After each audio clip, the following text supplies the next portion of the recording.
Are you a designer jumping from project to project, always lost in the weeds of page structure, design organization, and variable mayhem? Or a developer who receives inconsistent design files that make it impossible to produce pixel-perfect websites?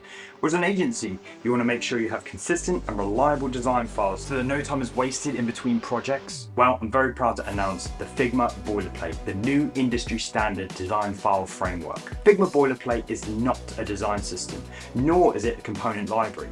It is the project structure that serves as a baseline on how to create components, variables, and how to organize your files like the pros do, and it's up to you to scale it.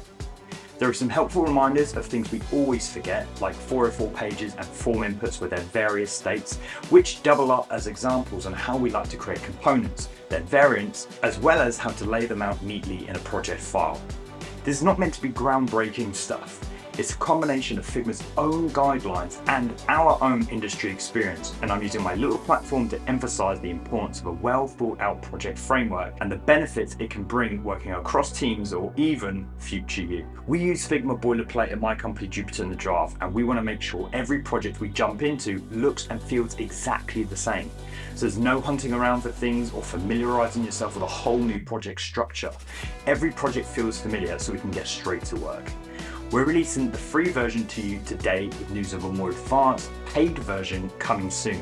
So let me know if you want a complete design end-to-end project framework from strategic onboarding phase all the way to project management and delivery.